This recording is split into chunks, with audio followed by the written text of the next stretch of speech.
Bismillah ar-Rahman ar-Rahim. Thank you, Ghida, for that kind introduction. It is a pleasure to be in Turkey once more. Our two nations are bound not only by friendship, but by a long history of cooperation and shared beliefs. Like Jordan, Turkey has felt the shockwaves of turmoil within our region. And like us, you remain steadfast in your commitment to the millions of refugees you have welcomed inside your borders. For centuries, this land has served as an intellectual hub where trade routes, populations, and ideas intersect. Today, I am delighted to contribute to that tradition and take part in this forum. Our worldviews may be different, but rooted deep in the core of our humanity, we share the same overarching aspirations for the world: peace, justice, and security for all. The realization of these ideals is a constant, unyielding struggle, one that no nation can wage on its own. But it must remain our common mission, because when we falter, the innocent are the first to pay the price. Like Alan Kurdi, it has been 3 years since his lifeless body was recovered on a beach near Bodrum. He, along with his brother and mother, lost their lives in an effort to escape the brutality of the Syrian conflict. In death, he quickly became a symbol of the struggles of more than 5.5 million Syrian refugees. For a brief moment, this snapshot of senseless loss seemed poised to serve as a turning point in the global refugee crisis. It forced the world to confront the true cost of war and the terrifying outcome of global inaction. But the political and humanitarian will it generated was short-lived.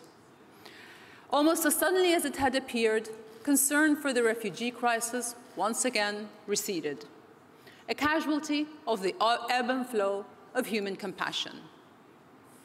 More than 10,000 people have since drowned attempting to make the same perilous trip across the Mediterranean.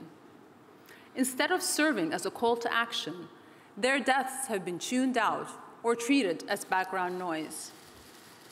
In decades past, experts warned that the 24-hour news cycle would desensitize us to images of horror. Today, such concerns seem almost quaint.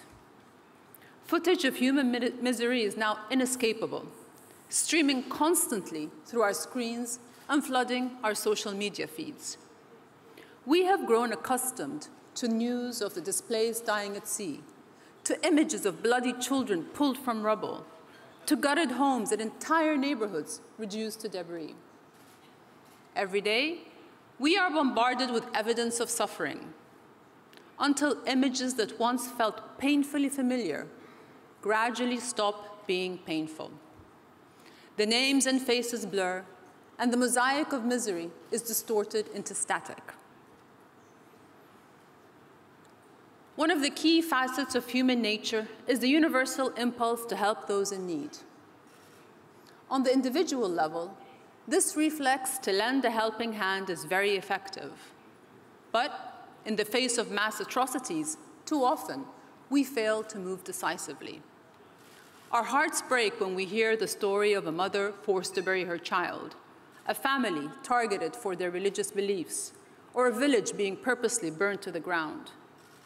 Yet, much of the world remains unfazed by genocide in Myanmar, where more than 25,000 Muslim Rohingya have been brutally murdered, and more than 900,000 driven from their homes. Psychologists describe this phenomenon as psychic numbing. We recognize a single person's suffering as a tragedy, but as the number of those affected piles up, that tragedy begins to lose its emotional grip. This is partly a protective measure, a way to insulate ourselves from others' pain. But perhaps the greatest obstacle to action is the sense of helplessness. Many resign themselves to the idea that there is nothing they can do. They tell themselves that any efforts to improve our world will be offered in vain. History, however, tells a much different and more hopeful story. The headlines may lead us to believe that the world is gradually becoming less secure. but the trend lines suggest otherwise. We have already made incredible headway in turning the world into a safer, more inclusive home. Before the Industrial Revolution, war accounted for about 15% of human deaths. By the 1900s, that figure had fallen to 5%. Today, it stands at 1%. Heart disease is now the world's leading cause of death, whereas violence doesn't even crack the top 10. Meanwhile, quality of life is improving.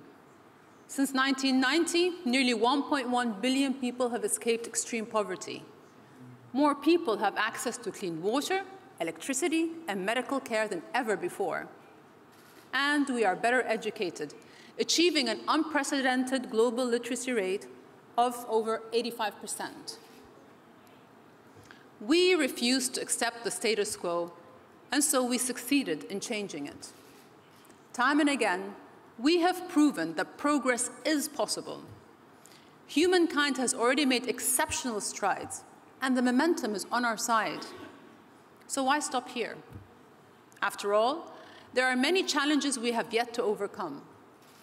1 in 5 children around the world are out of school, including more than 15 million in the Middle East alone. Last year, 10,000 youth worldwide were killed or maimed in armed conflict. And each day, 44,000 people are displaced from their homes. The task before us may seem intimidating until we remember that we are capable of incredible things. And we have come too far to quit now while we're ahead. Ask the journalists in the refugee camps, the first responders to national disasters, or the aid workers helping thousands get back on their feet. They will tell you that images of desperation are one part of our planet's narrative, but they don't tell the whole story. Determination, strength, community, joy, even in the darkest of places, the best of humanity continues to shine through.